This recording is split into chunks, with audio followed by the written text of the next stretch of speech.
Young musicians growing up in Palestine face an extraordinary barrage of daily obstacles to music making.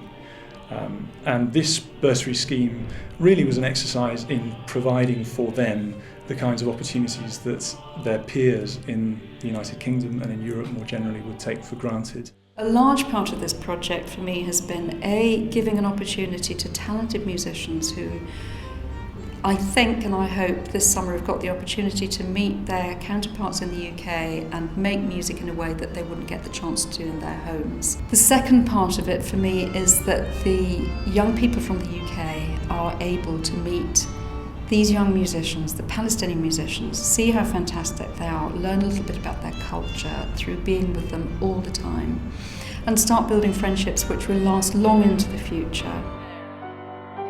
It's more subtle than what you have been doing. One more time. With you.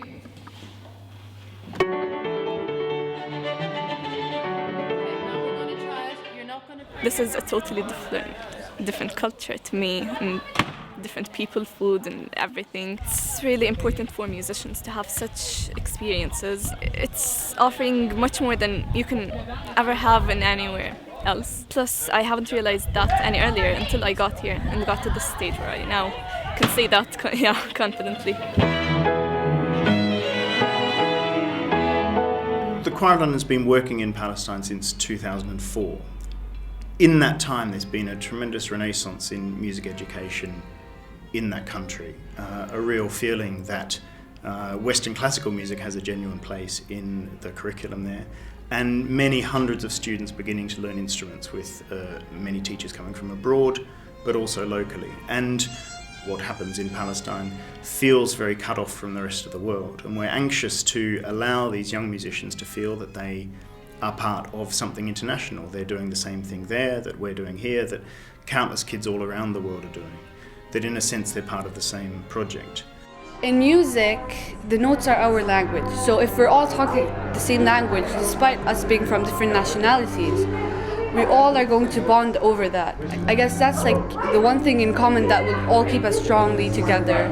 Palestine's quite often in the news with conflicts with Israel and that sort of thing, so I guess it's not the best environment to grow up in a peaceful sort of harmony to learn about music.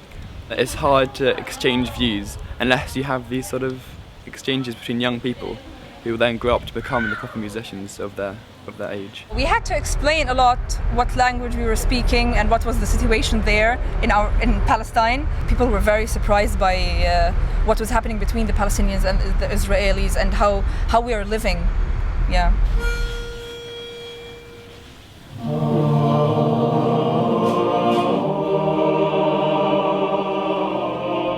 Striking how much fun we've had this week. You know, it's been enormously exciting just to see the sheer joy which the students have taken in making music with new people. And I think for those of us who operate in a London music sphere where perhaps that sort of thing is a little bit taken for granted, that's been an enormous joy for us, really.